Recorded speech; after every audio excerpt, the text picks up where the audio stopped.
3 வயசுக்கு 3 to 5 வயசுக்கு இப்போ நம்ம மார்க் பண்ண போகிறோம். இந்த பாருங்கள், ஷோல்டர் ஆண்டிருந்து 4 இன்ச்சு உயரம் வச்சுக்கணும். நம்ம 1/2 இன்ச்சு எக்ஸ்ட்ரா வச்சுட்டு அதே மாதிரி ஸ்கேலை வச்சு நம்ம கோடு போட்டுக்கணும்.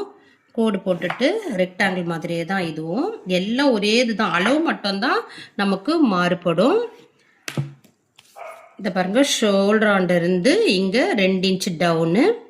அங்கே அந்த ஸ்லீவ் வந்து 4 பார்த்தோமா, இந்த ஸ்லீவோட ரவுண்ட் வந்து 5 இன்ச்சு.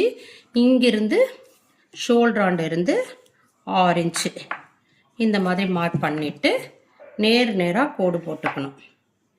கோடு போட்டுட்டு இதை பாருங்கள், இங்கிருந்து 4 இன்ச்சு, இங்கிருந்து 2 இன்ச்சு டவுனில் 2 இன்ச்சு நம்மளுக்கு துணி இருக்கும். 1/2 இன்ச்சு வந்து மடிச்சு தைக்கிறதுக்கு இல்லை பைப்பிங் வைக்கலாம். குட்டி பாப்பாங்களுக்கு நம்ம பைப்பிங் வைக்கலாம். 4 இன்ச்சு சுற்றளவு ப்ளஸ் 1.5 எக்ஸ்ட்ரா துணி இருக்கணும். 5, 6 இது வந்து 3 வயசுலேருந்து ஒரு 5 வயசு வரைக்கும் நம்ம வந்து இந்த மெஷர்மெண்ட்டில் போடலாம். அதே மாதிரி 1 இன்ச்சில் வந்துட்டு இந்த மாதிரி கர்வாக வலிச்சு எடுத்துகிட்டு வந்துடணும். ஃப்ரண்ட்டுக்கு வந்து கொஞ்சம் அப்படியே இதை பாருங்கள், இந்த ஷேப்பில் லீஃப் ஷேப்பில் வரும். இப்படி வந்து நம்ம 1/2 இன்ச்சில் இப்படி கட் பண்ணி இப்படி சேர்த்துக்கணும். இது வந்து ஃப்ரண்ட்டு, இது வந்து பேக். ஒரு ஸ்லீவும் இதே மெத்தடில் தான் நீங்கள் ஃபாலோ பண்ணணும்.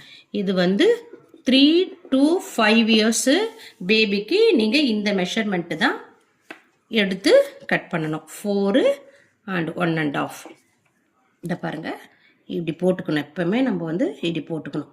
போட்டுட்டு எக்ஸ்ட்ரா இது வர்றது எக்ஸ்ட்ரா துணி, இது வந்து உள்ளளவு. ஓகே.